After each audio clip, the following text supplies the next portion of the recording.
It's particularly good to welcome any newcomers who might be here, and of course I'm delighted that, as you can see, Ajahn Barry Subhaddo will be leading the class tonight. Ajahn Barry, is a long-time friend of the class. In fact, he taught it. He taught it a few decades ago, right? Quite a bit's happened since. He's been a monk and all the rest of it. He's kindly agreed to come back once a month to lead the class, and he's just got a vast amount of experience of practice, meditation, and so on in different traditions, which is great that he's coming to share that sort of experience with us. So, without me banging on any longer, over to you, Ajahn Barry. Thank you, Colin, and welcome to everybody. It's nice to see so many people. 38 people, it seems. So welcome. I'll just start with a small introductory chant paying respects to the Buddha Dhamma Sangha. Namo tassa bhagavato arahato samma sambuddhassa. Namo tassa bhagavato arahato samma sambuddhassa. Namo tassa bhagavato arahato samma sambuddhassa. Buddham nanam sangham namasami.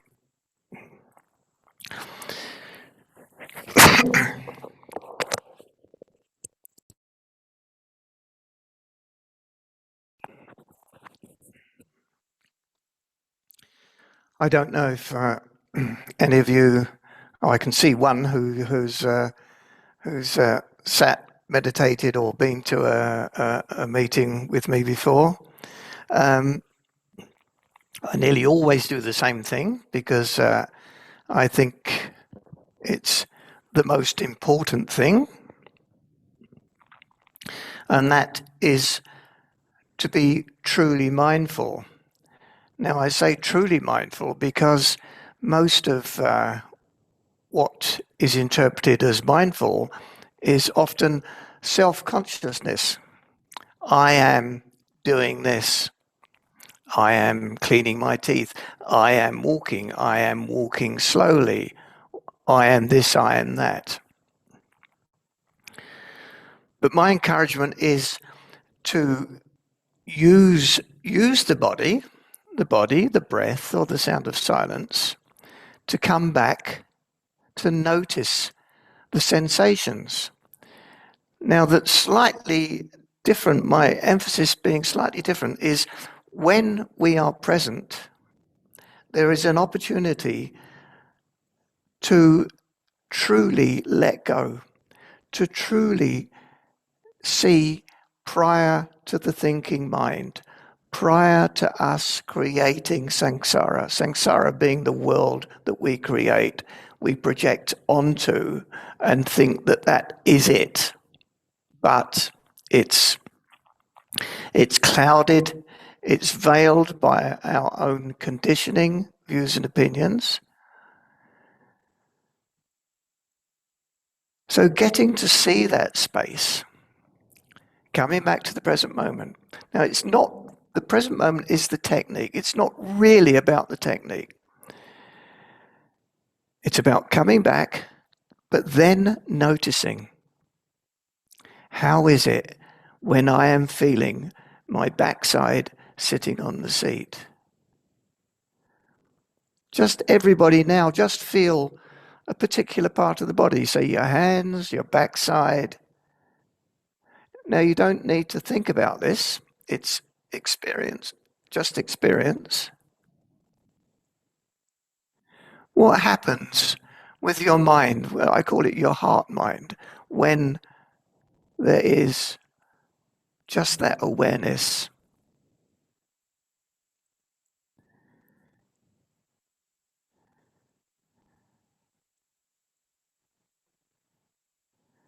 I have never met anybody without them thinking, there is no need to think about this, who does not experience that present moment awareness. I have not met anybody who can find a separate self in that present moment awareness. There's no self there. There's no gender there. There just is awareness. Now, we normally dismiss this because it's, we think we're cleverer than such a simple practice. We've got all these things to do, all these lists to follow, all these techniques to do. But many times we get lost in the technique. We think the technique is the practice. But the technique is giving us an opportunity to see why. Why would I be mindful? Why would I meditate?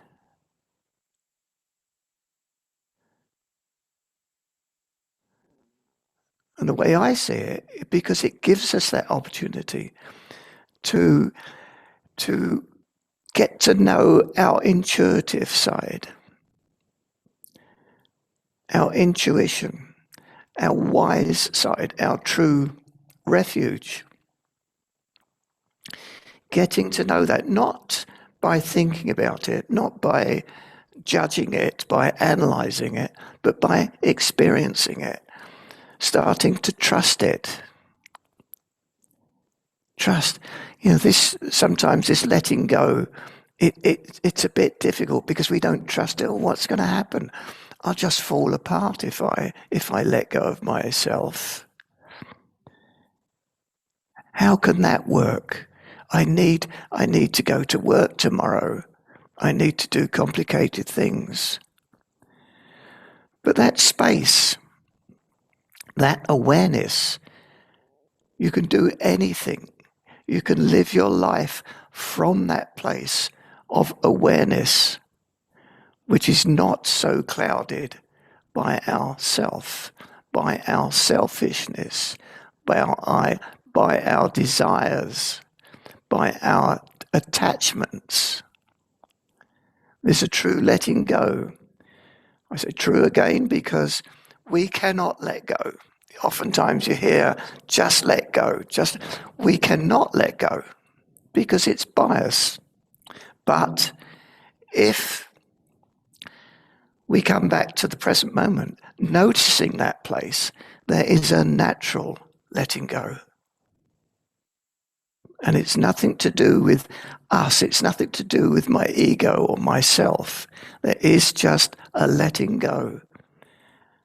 We get used to that. The more we practice this simple practice of just remembering to come back to the present moment,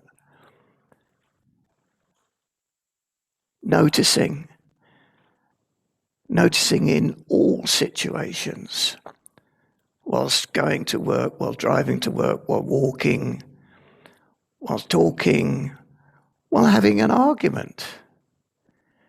Come back to the feet, come back to any part of the body, come back to the breath, come back to the sounds or the sound of silence. There's a myriad of sensations to come back to. In truth, there is never not an opportunity to be truly mindful, to be truly aware. So getting to know that. So we do a class like this.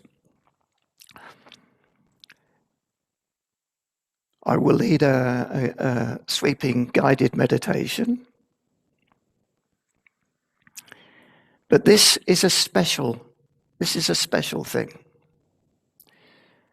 We can't live like this, sitting quietly, supposedly, at a meeting.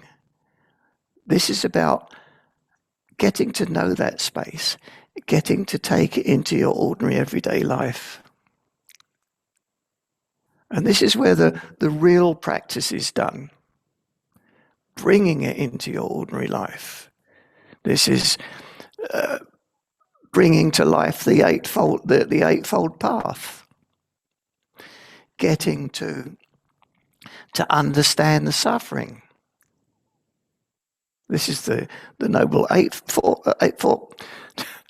noble fourfold path. Getting to know the suffering.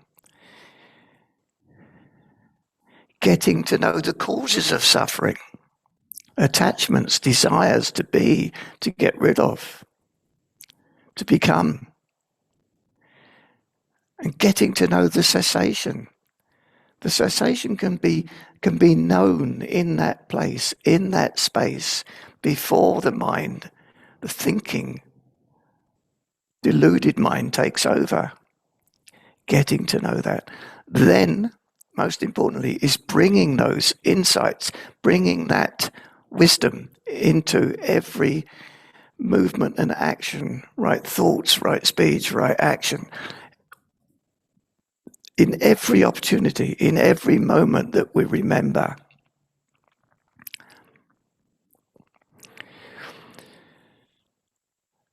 So we'll do the guided sweeping meditation. Now, what I suggest, I don't know if it's any different from anybody else, is guided meditation, but I'm not suggesting you concentrate. But just use, I might say, be aware of the top of the head, or say, be aware of the eyebrows. I can't be aware of my eyebrows, and I actually never have met anybody who can be aware of their eyebrows. But most importantly, you can be aware of how the mind stops in that very moment, in that place, just to notice that place without projecting pictures of eyebrows or anything. Just know that awareness.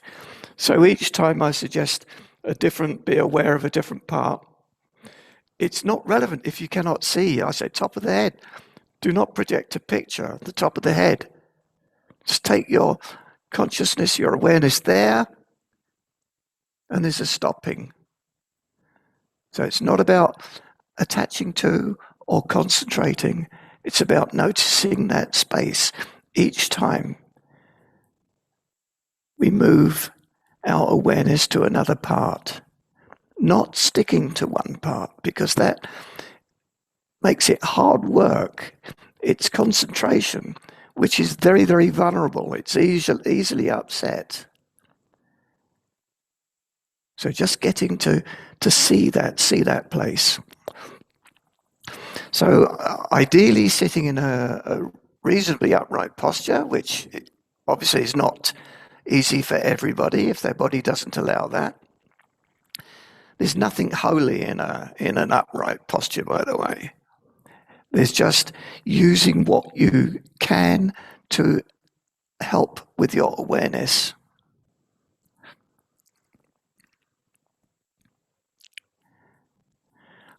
Ideally, eyes slitted, but maybe you're used to meditating with them closed or wide open. Hands together, ideally, but there again, if you're a yoga student, you might prefer your hands on the knees.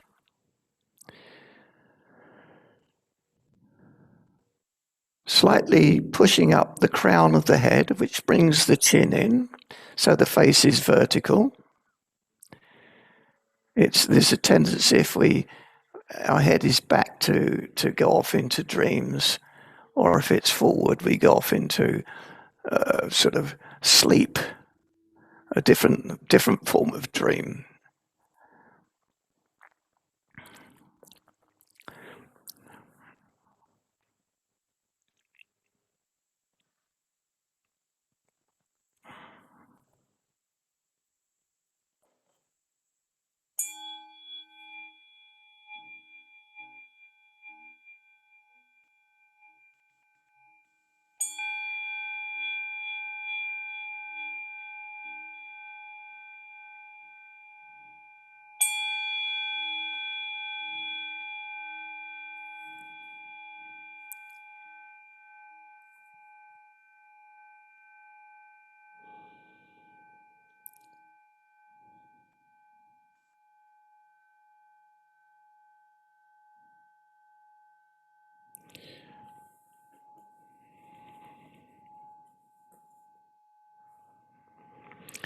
So becoming aware of the body from the tips of the toes to the top of the head. There's nothing to do or get or gain or become here.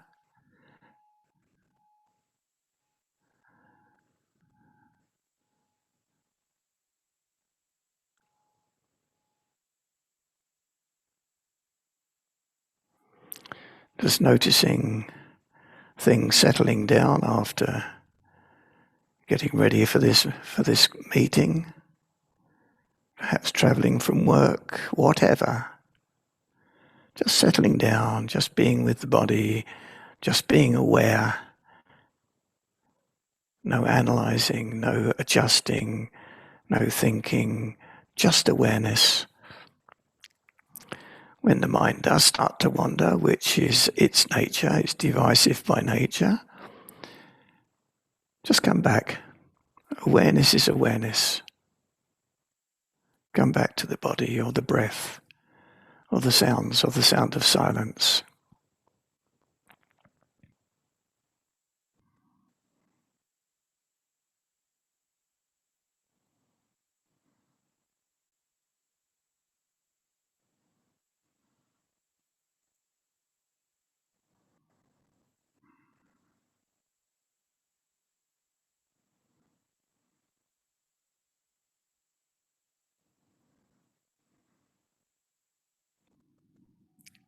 Now placing your attention, your mindfulness, your consciousness, whatever you want to call it, on the top of the head.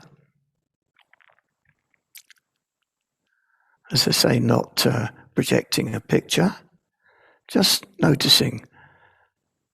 If you can't be aware of the top of the head, then most importantly, be aware of that place prior to the thinking mind.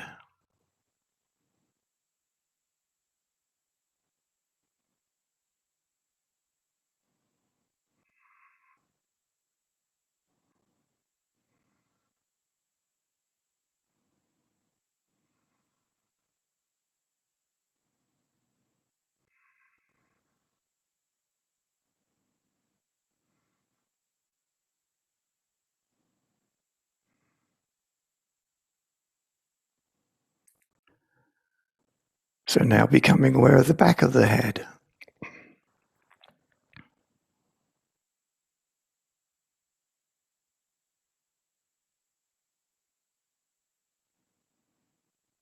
And the sides of the head.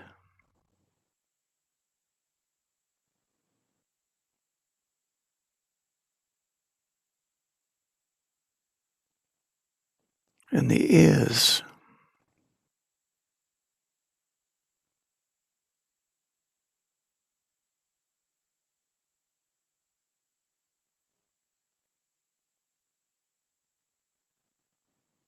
Just noticing that space of awareness that contains everything.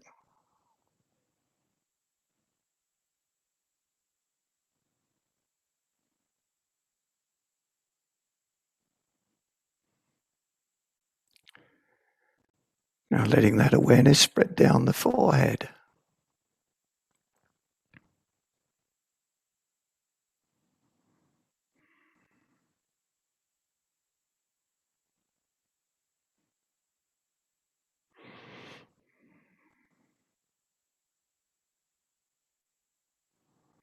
And the eyebrows.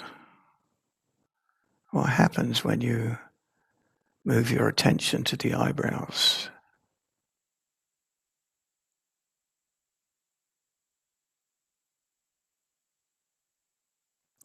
Just noticing that space that is awareness.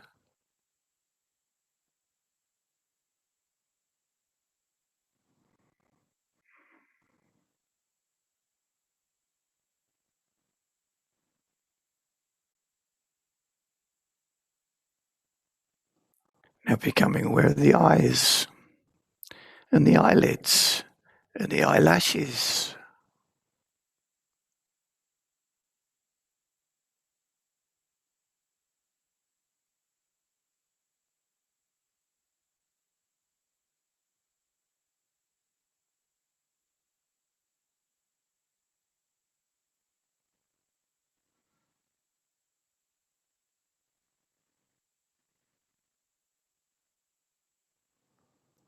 You're becoming aware of the nose and the nostrils.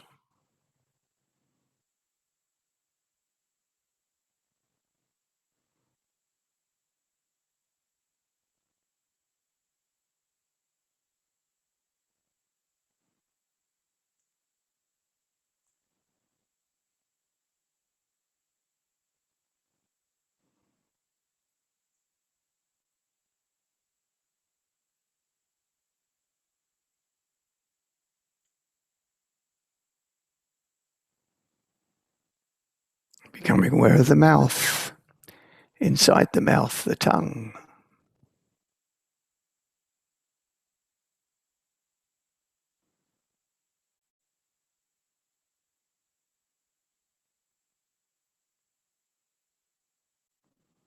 And the chin.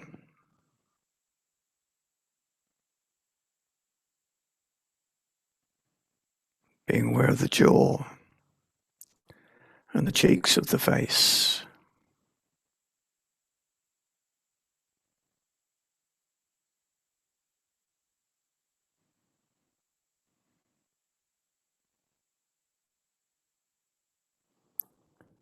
Now bringing into your awareness, your consciousness, your mindfulness, the whole of the face and the whole of the head.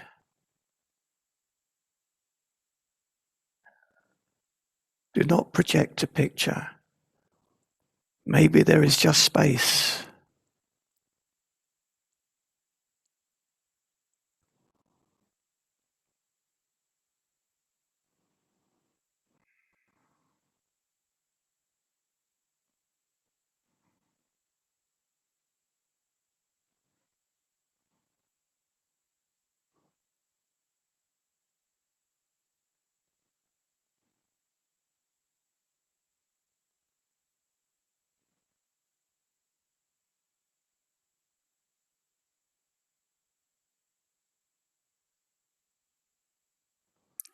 Now becoming aware of the neck and the throat.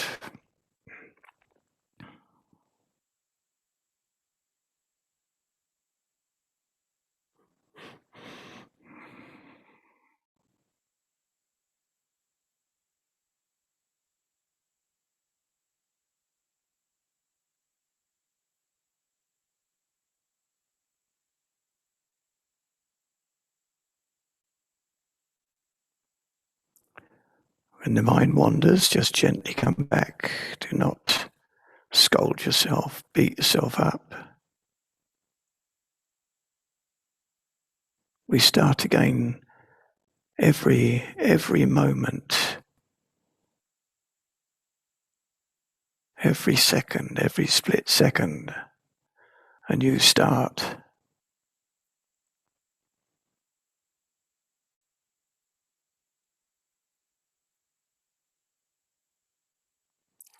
So becoming aware of the shoulders.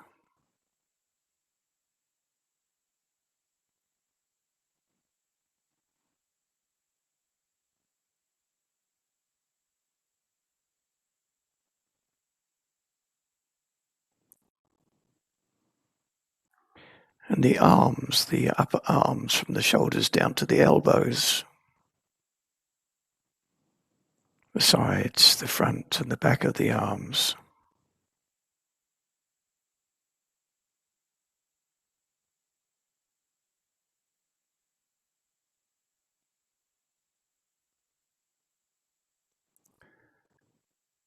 Becoming aware of the forearms from the elbows down to the wrists and the hands.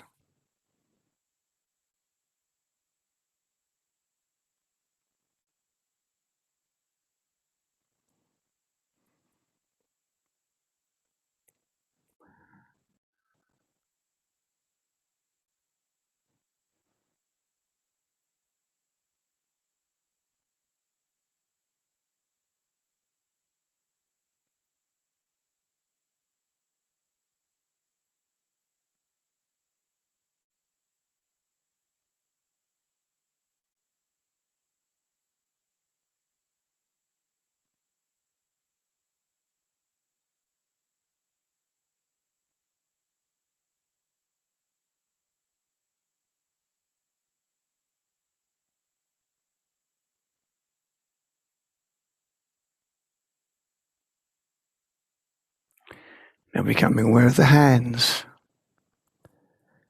the palms of the hands, the thumbs, the fingers, the joints of the fingers, the tips of the fingers.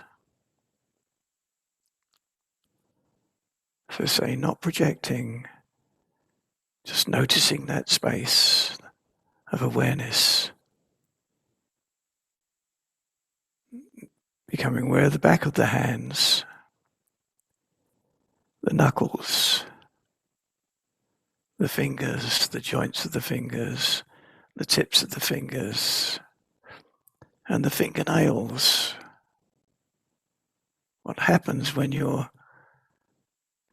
put your attention on your fingernails? The mind can only go quiet as long as you don't project ideas and pictures onto them.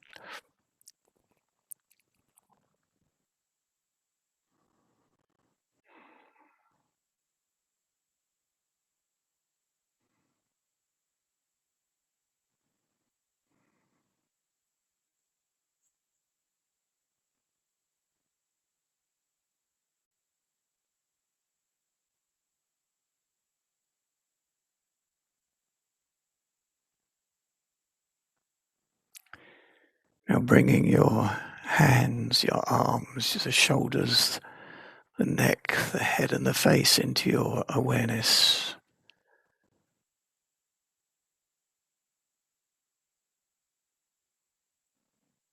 Maybe noticing that no thing, that spaciousness that is not dumb or stupid. It's just aware.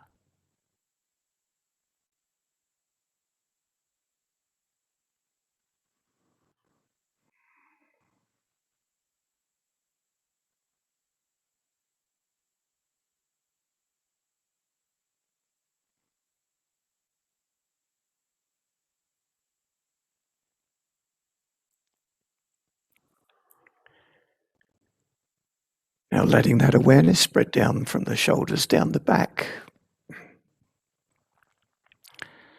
down through the shoulder blades, the sides of the trunk,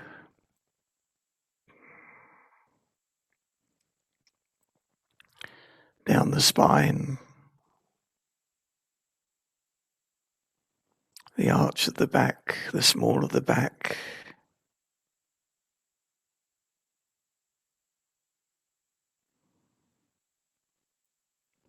the coccyx,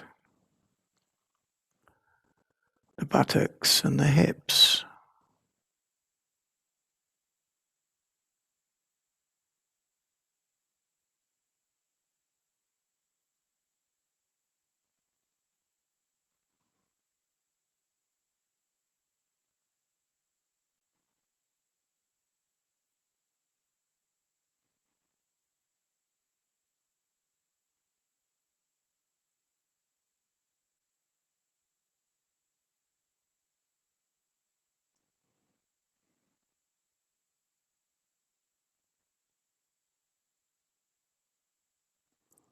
Bringing into your awareness, your consciousness, the whole of the back, the shoulders, the hands, the arms, the neck, the face and the head.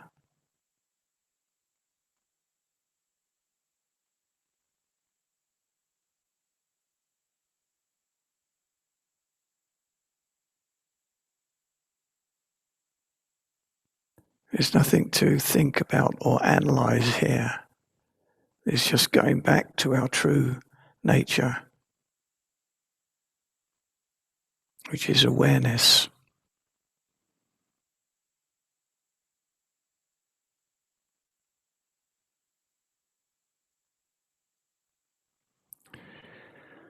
So now becoming aware of the chest, through the rib cage,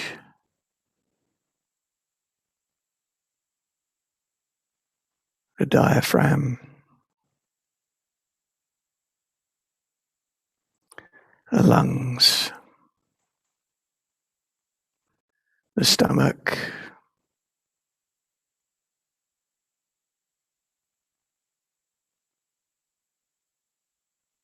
the belly, the sides of the trunk,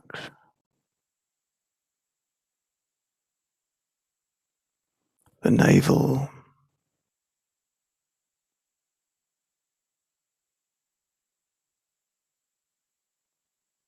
the intestines, the groin, and the hips.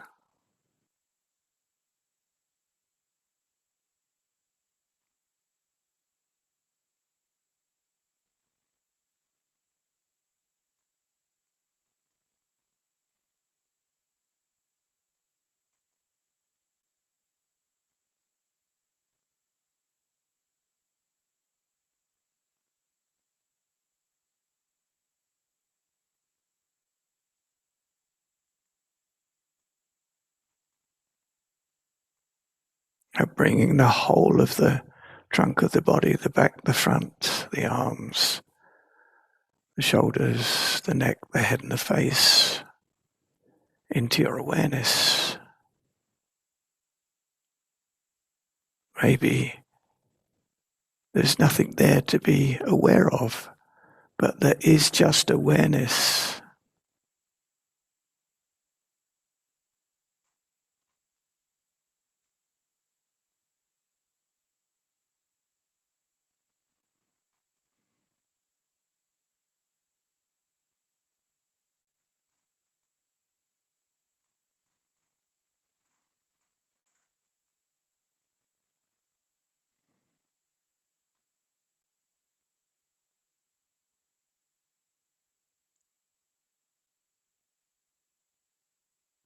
We're becoming aware of the legs, the upper legs from the hips down to the knees.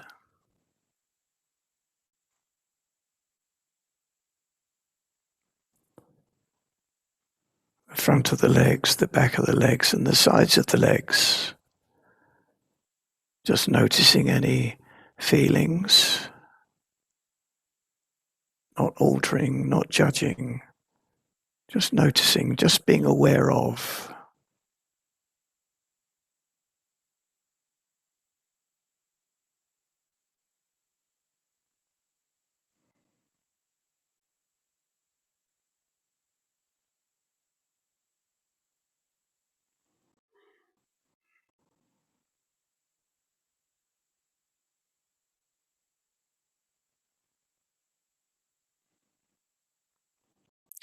So letting that awareness spread down from the knees down to the ankles.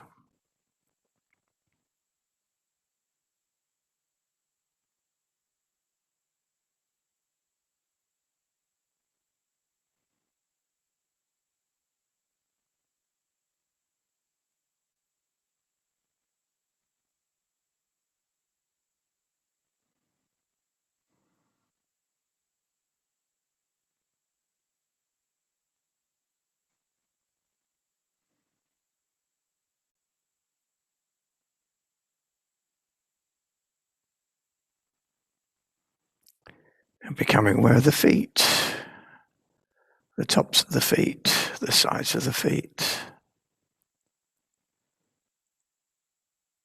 the toes, the joints of the toes, the tips of the toes.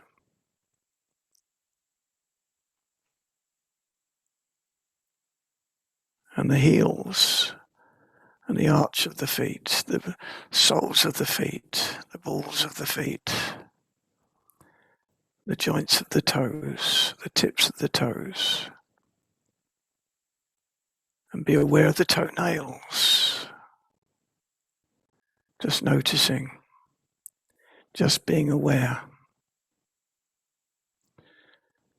of being prior to the thinking mind, prior to creating the world.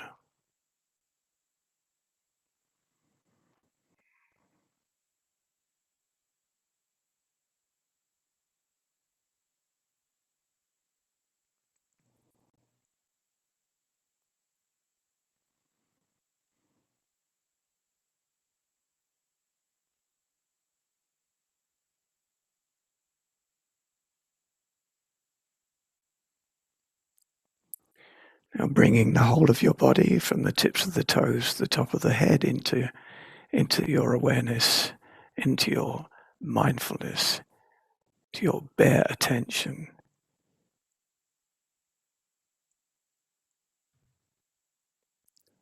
Into that true knowing.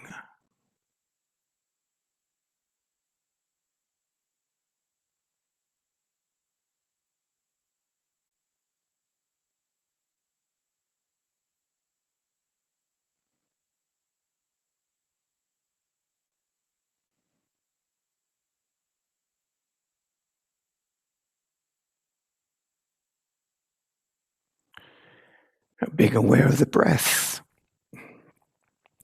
Just the gentle breathing, not following the breath in the nose, the throat, or anywhere, just being aware of the breath, of the natural breathing.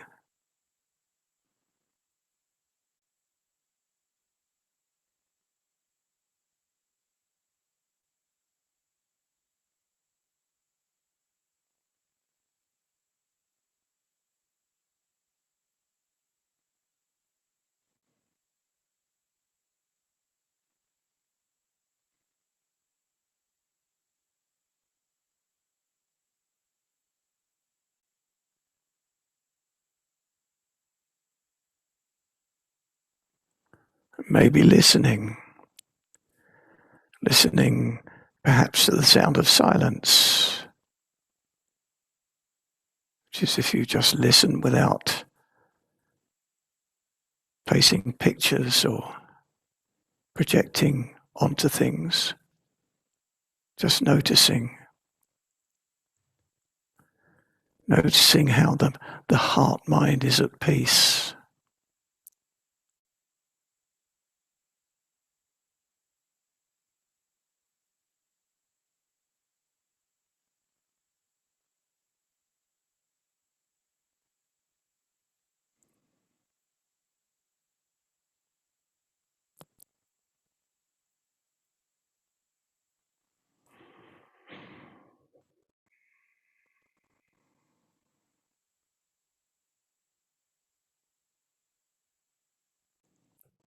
Just naturally coming back to the body, whatever is easiest for you to anchor the mind to notice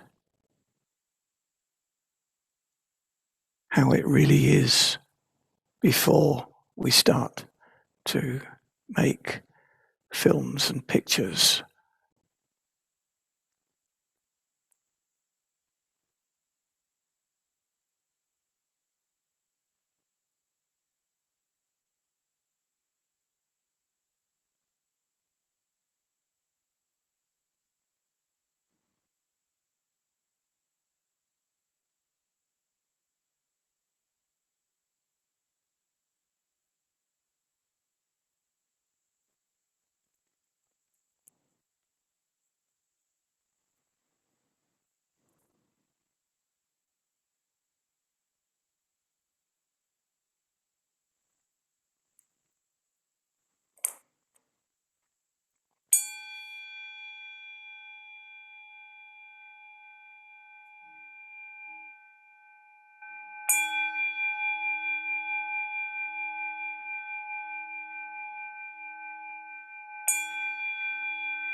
So stretching the limbs or whatever, but please keep in mind that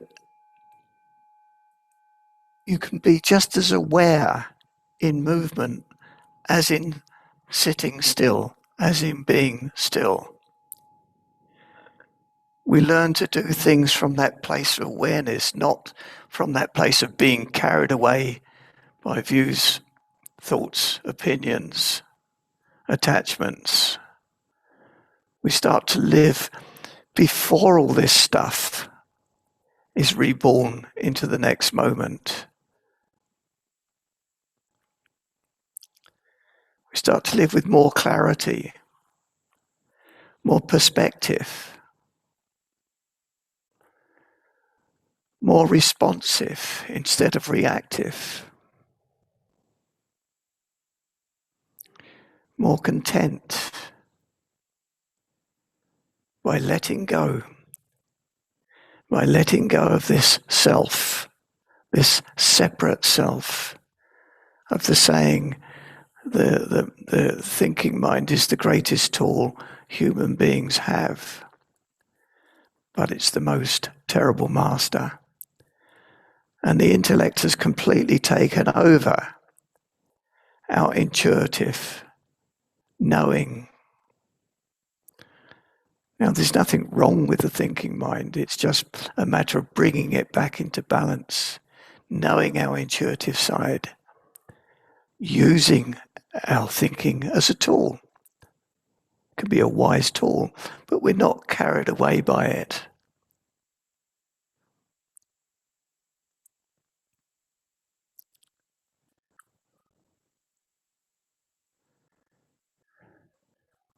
So hopefully now, in whatever position you're in, whatever, you're listening from that place of clarity. You're aware of your body from that place of clarity. It doesn't take much. This is very, very simple, which is the most difficult part, perhaps, of this practice, is that it is simple, but we like to feel we're controlling the world. Basically, we're control freaks, and which is seen as the norm because the rest of the world is like that. It's the norm, but we need to look somewhere else. We can live and function completely smoothly within that so-called norm, but not be dragged around, not be blown around like a leaf in the wind every time there's some sort of small crisis or happening that we are not happy with.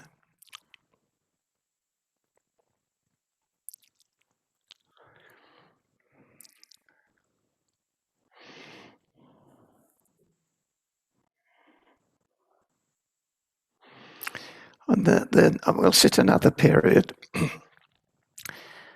I'll just give the occasional reminder this time, just to come back, maybe to, because minds, that's what they do. They tend to wander.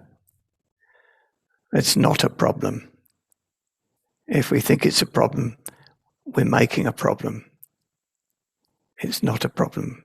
We just come back to the body or the breath or the sound of silence or something that is actually here now, and notice that state, that place of intuition, of mindfulness, of bare attention.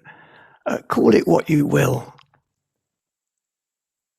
They're just words put on top of this experience, which isn't ours. It's a true knowing, which can't be, I can't tell you what it is. It's for each of us to get to know that space, to get to live from that space. Okay, we'll sit for another period, and then if there are any questions afterwards, that would be really good.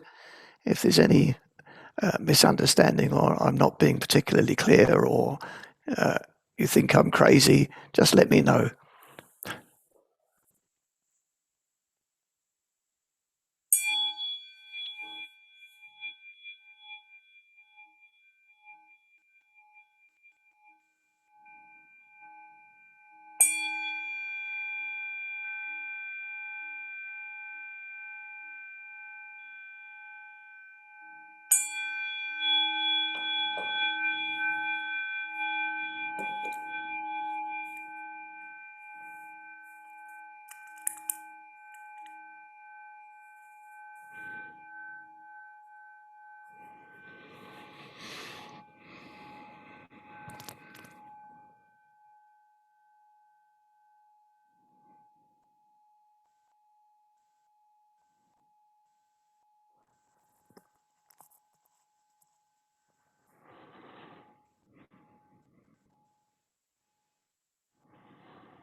So just re-establishing that awareness.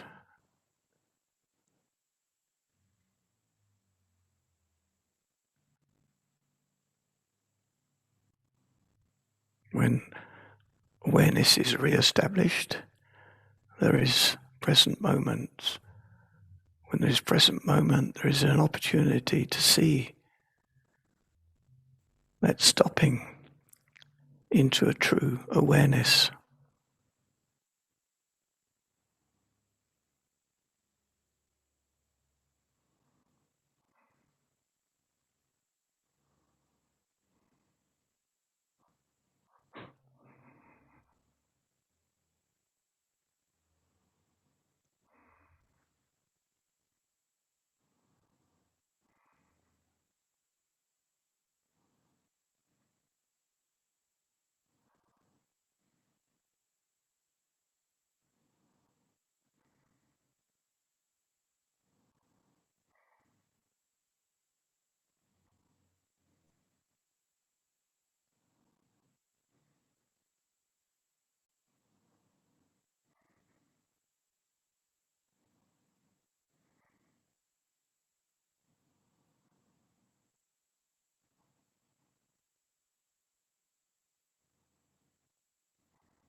So just returning if the mind is wandering, finding a particular place in the body, or the breath, or the sounds, or the sound of silence that is easiest for you to tether the mind to. So it acts as a reminder when we're off on another trip.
Just re-establishing the presence.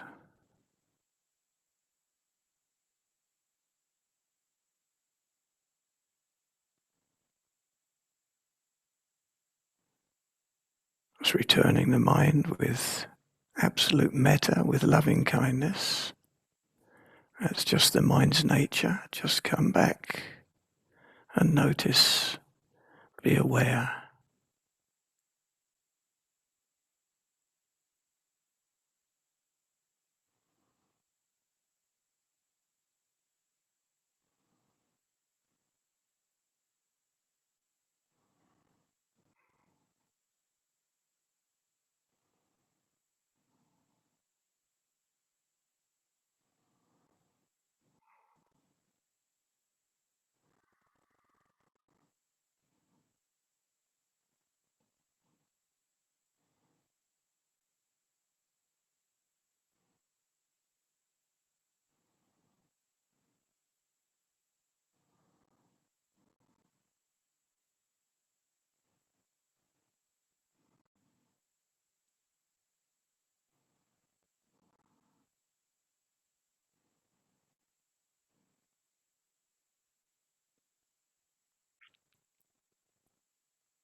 Maybe asking a question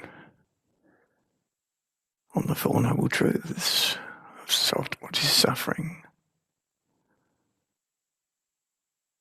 What are the causes of suffering? What is cessation? But don't answer these questions. The answer will come up from that place of awareness more than analyzing it and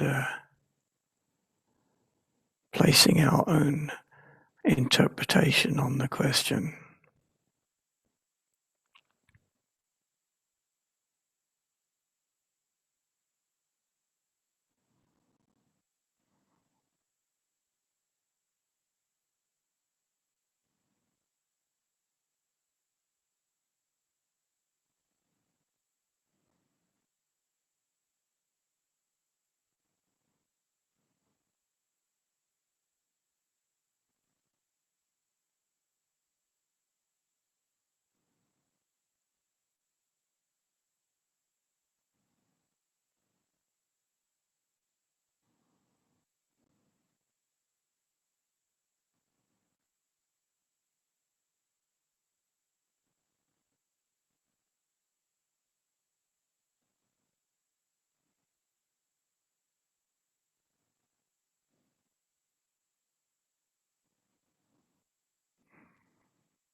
Just being in that place of presence,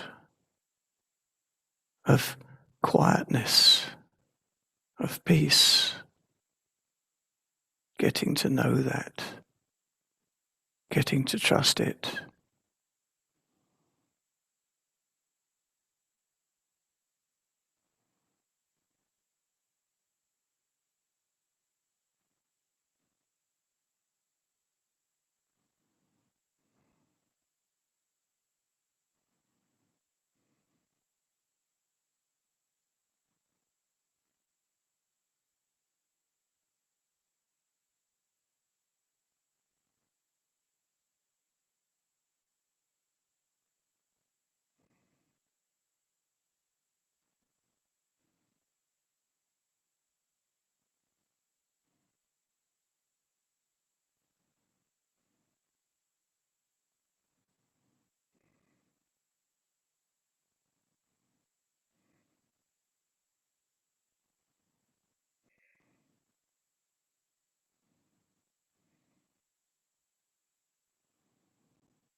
Noticing any feelings in the body of maybe discomfort after sitting for a while.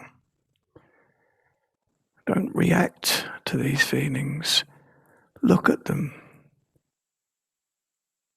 Question them. What are they? Are they mine? But don't answer. Just ask the question. And then if you really need to move, move. But don't just react.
So just re-establishing the mindfulness, the awareness.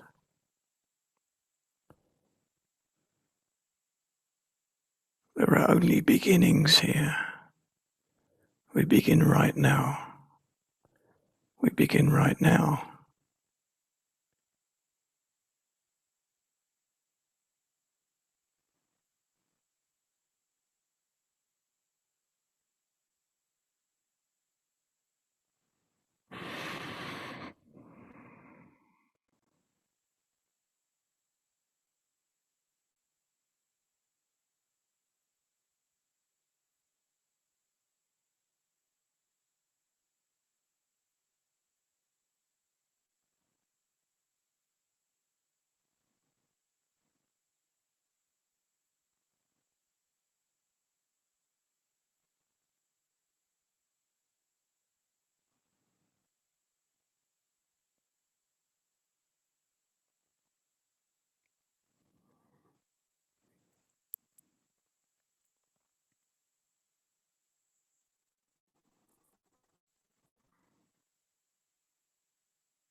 So I'll ring the bell shortly,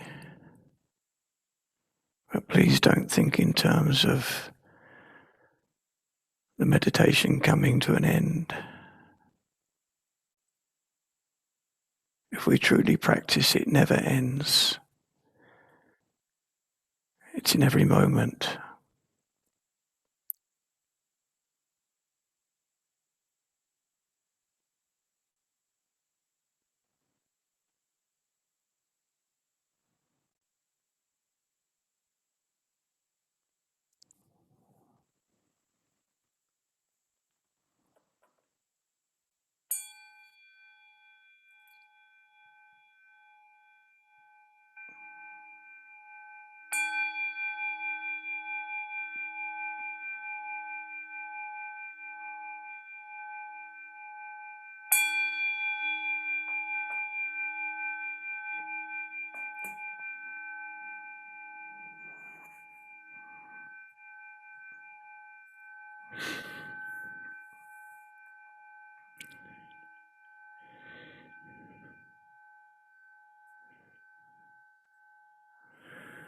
So I say meditation never ends. It's, as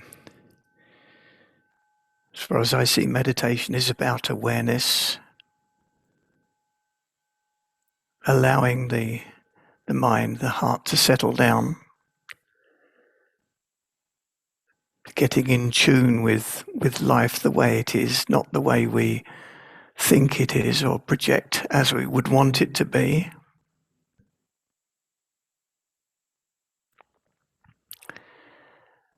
So that awareness can be seen, can be known, can be lived from in any situation. And this is really where the true practice is done. The formal meditations that we've just done is great for building the foundation.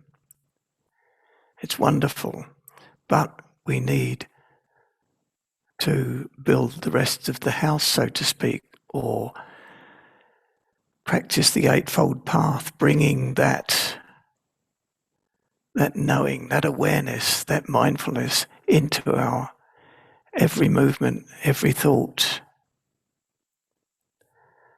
And then things start to settle down.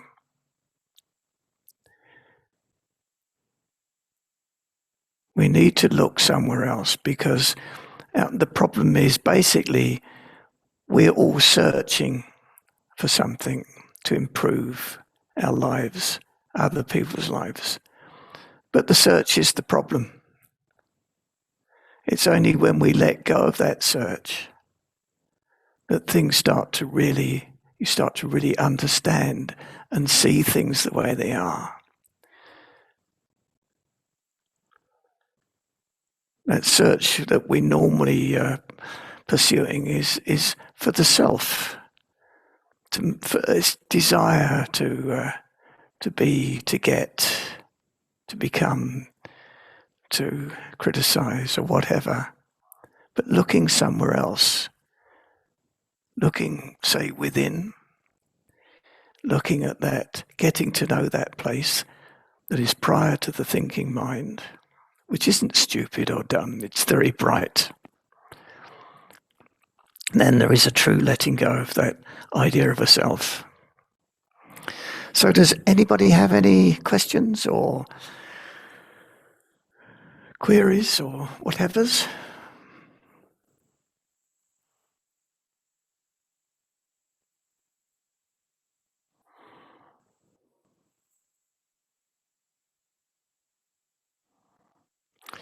You're muted, Colin.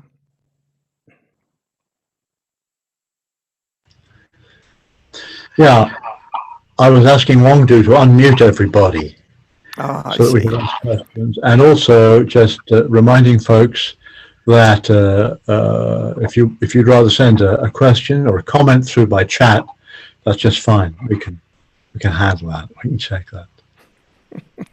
Hi, I have a question. At the beginning of the talk, you mentioned that letting go, if we think we're letting go, it's bias.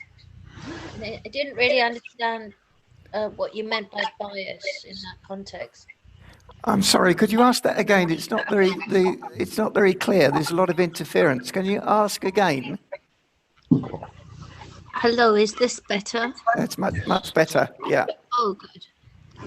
At the beginning of your talk, you mentioned that if we think we're letting go, or we try to let go, we can't, and it's only bias, I think is the word you said. Yes, yeah. I didn't understand what you meant by bias in that context. Well, basically, we can't do really anything outside of our own interest. And that's what I would say is bias. So it's the inherent self-interest underlying all our actions. Okay, thank you. So really what I'm suggesting is that we find this place of awareness that is prior to the thinking mind, and then we can truly be aware. We can truly, there is a letting go. It's not me letting go. There is a natural letting go. Is that any clearer? Oh, and yes, it was just the word bias I was a little bit confused by.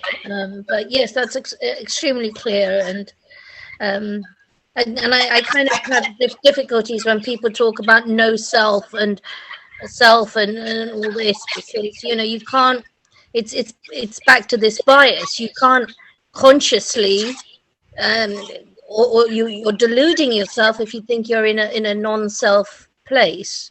Yeah, of course. Yeah. Yeah, absolutely.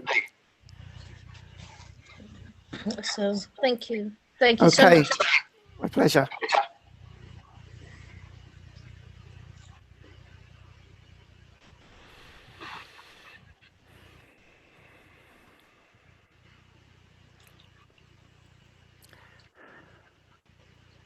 Barry, a question has just come through. Yes. By chat. Have you got it?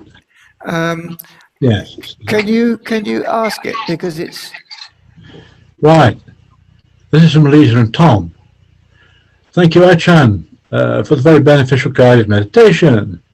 Please, can I ask what internal or external cues we can use to remind ourselves to come back to the present moment during everyday tasks and activities? I mean, basically, it's a matter of remembering. Now, we've got the sensations we have in the body, the fact of feeling your feet while you're standing, feeling your hands, feeling a pen, feeling the steering wheel in a car. They're all cues. They're all reminders. Once we get into the I'm trying not to use the word habit. Once we get into remembering constantly, then they're all cues. They're all saying, remember to come back. Remember to come back to the present moment and notice how it truly is in the present moment. Because in that present moment, we're not involved, so to speak. We're not trying to adjust the world, trying to become this or that. Wonder where that interference is coming from. Do you have it on your end? I'm okay. Yeah. I'm okay. Does that answer that question at all?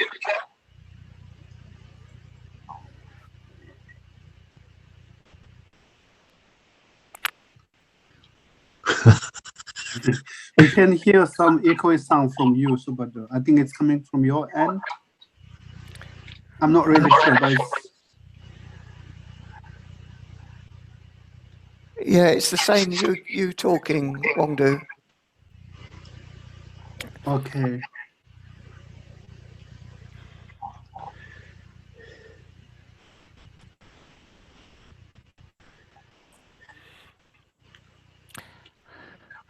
Are there any other questions at all?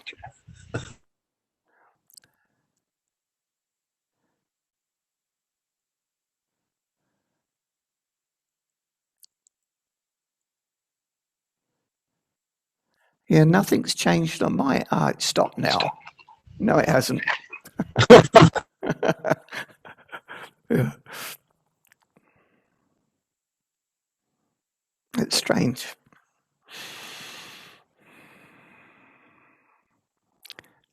Lisa, are you saying something?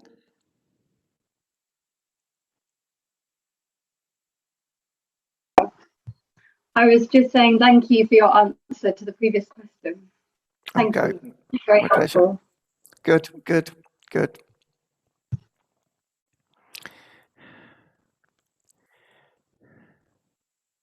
Yeah, what I'm suggesting here is really quite simple. Simple in itself, but because of our conditioning, it takes an effort, a consistent effort just to remember. But the more, I made up this little analogy, simile of we're walking on hot coals. This is the suffering. It's all we know. It's just uncomfortable. Life is uncomfortable. There's always something wrong, something going wrong, or I'm needing something. So we're walking on these hot coals, but suddenly through being mindful, being aware, we step onto the grass verge. And it's cool. It's damp. It's really nice. But through our conditioning and our habits, etc., we go back onto the coals. But the more we practice, the more we go onto the cool, damp grass. And why the hell would we want to go back onto the coals after a while? And practice is very much like that. Why on earth would we want to cause ourselves to suffer once we start to see the causes of suffering, once we start to see change, that everything is changing? We can't rigidify anything. We can't stabilize anything. That there is a cessation to suffering.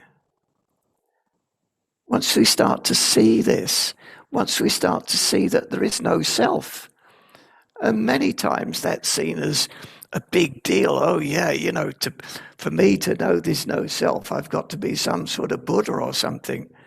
But no, look right now. Look, question, can anybody find a self in the present moment?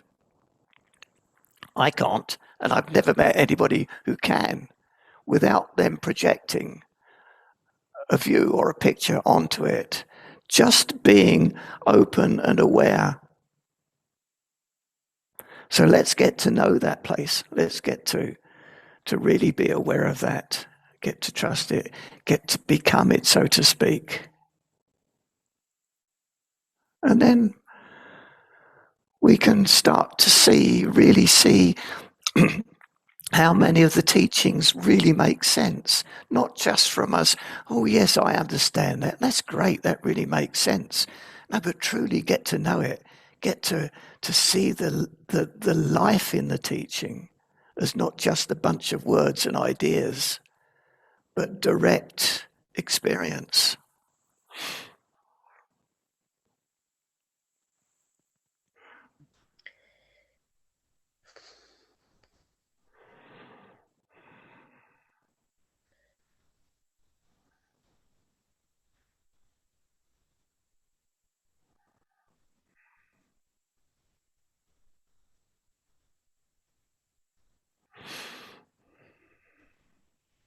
Colin, do you have anything to add just to maybe get things going a bit? Sorry to put you into that position.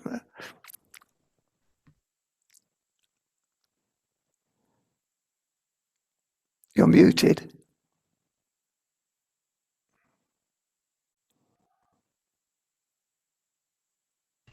How about that? Can you hear me now? Yes, perfectly. Yeah.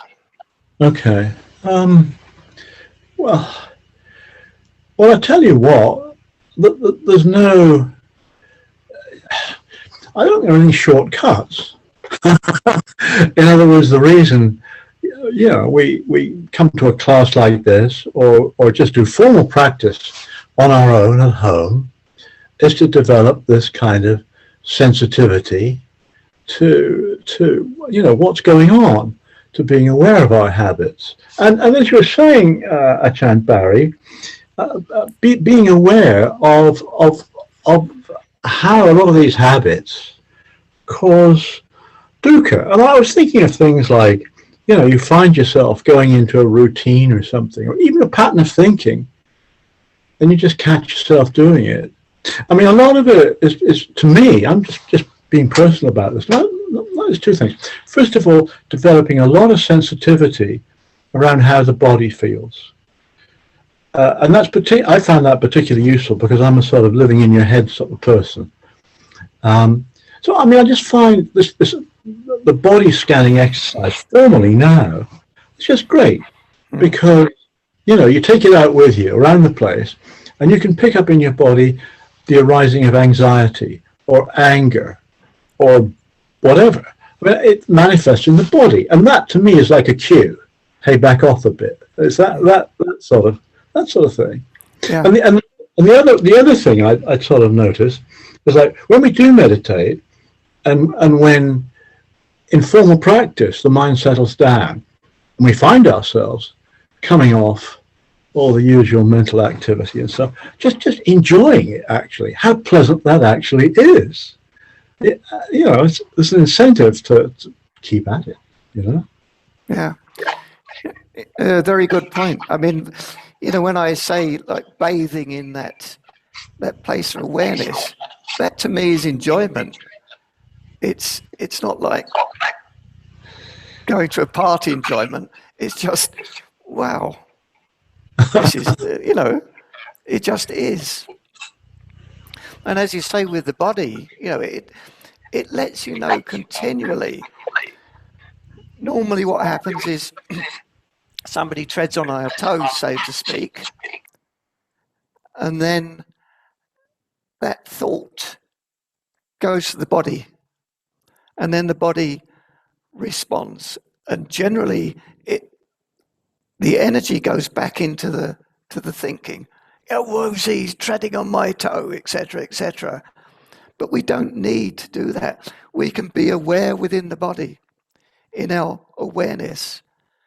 And it doesn't have to go back into all sorts of making mountains out of molehills.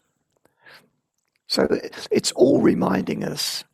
It's all telling us. Just be. Just look. Look somewhere different. As in, not trying to achieve the lists, the many lists and techniques of practice. Look to see why what these techniques are about. And often we can get caught in the technique and believe in the technique.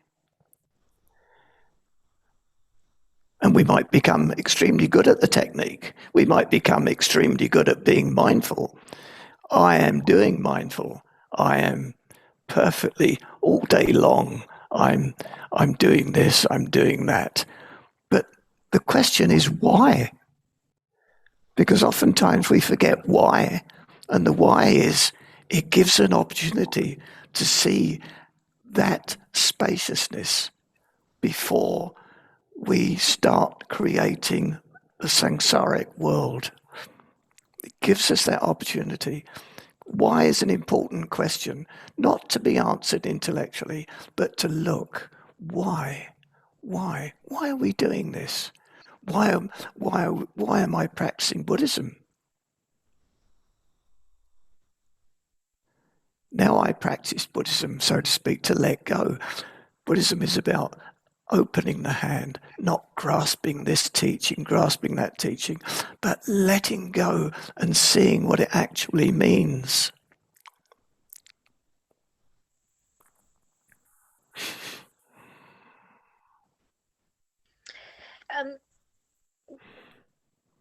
I have a quick question as well, again. You talk about lists of techniques. What about one's to-do lists in a day? I find myself just stopping at my to-do list and not really getting very far with it. How can I incorporate mindfulness and awareness to the real day-to-day to-do lists?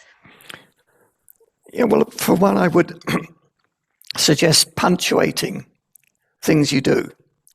So each time you do something, stop for a fraction of a second or longer. Instead of going from one thing constantly to another, stop. Become aware.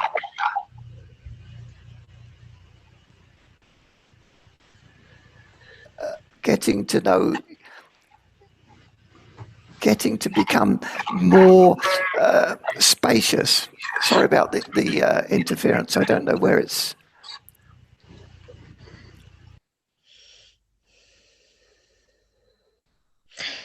Yeah. And that's fantastic. Yeah. I see that. Yeah, I missed it. There's too much interference. I can't understand. Sorry, I've got a bit of a throat. I think that's brilliant. It makes a lot of sense because I think I'm getting caught up in a stream, a downward stream very often, and the idea of a stop is just to break that cycle. Exactly. Re-navigate themselves. Yeah, use whatever. Sometimes, say, Thich Nhat Hanh uses the bell of mindfulness. They ring a bell every now and again, and everybody stops, reestablishes their presence. You hear a clock. Every time you hear a clock, stop. Just make those spaces, punctuate your life, so it's not out of hand. Yep, that's brilliant. Thank you so much. Okay. Barry, I've got one more question here for you. Yeah. and it's a good one. And you can hear me okay? I can hear you, yeah. Okay, I'll just read the question. This is from Mark. Do you have any view as to whether one should stick to one specific meditation technique, for example, breath awareness or body scan or whatever, or can one switch between techniques?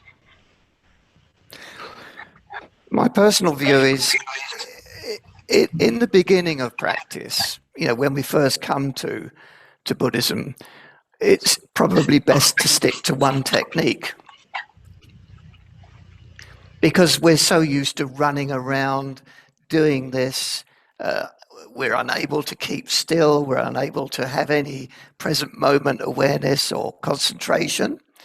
But then I think if you've been doing it for a while, I would definitely suggest that you vary the techniques, because sticking to one technique often leads to me wanting to be better at it, not being satisfied with it, or if it's going well, next day it's horrible, or the kids come in and disturb me when I'm in my so-called meditation. Experiment for me is the name of the game. Looking at being with the breath, being with the body, being with the sounds. Experiment, see what works best for you.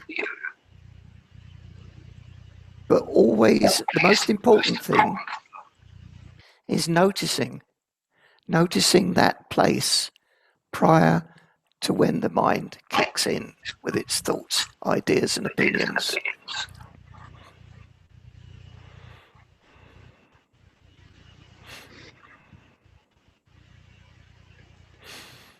Well, maybe it's getting on for 8:10 here in the UK. It must be 9:10 in Spain. Yeah. I really want to thank you for spending this time with us this evening. It's been great. That's very good. I just apologize for the kind of crazy sounds we've been getting here. Yeah, I think somebody's got a mobile or something on separately. That's. Well, anyway, look, I think we've done a good job, and I'm really grateful. As I say, I'm delighted to see everybody here. Ajahn Barry will be returning next. I'm looking at my diary on the 28th of October. Meantime, the class continues, and so, for example, next week it's our friend Richard Bober, who some of you know. Richard Bober will be teaching the class. And there again, I always say this, but it's important to do that. Although I'm absolutely delighted, to see loads of people coming along to this class. There are other meditation classes open to the public. This is a full. It's turning into quite a long session. That's okay. If you want a shorter session, like 40 minutes or something, then there are Buddhist Society lunchtime meditations on, if I remember correctly, Monday and Friday, and I think there's one on Sunday morning as well. So if you'd like to check those out, because it's more convenient, I'm going to say just go on the Buddhist Society website, look at their calendar, and click on the appropriate button, or what one does in these circumstances. So look, once again, thanks everybody for coming, and thank you very much, Barry. Take care. It's my pleasure. See you on the 28th of October. Yeah. Good night, everybody. Good night. Okay. Bye, everybody. Don't forget to remember to come back. Bye.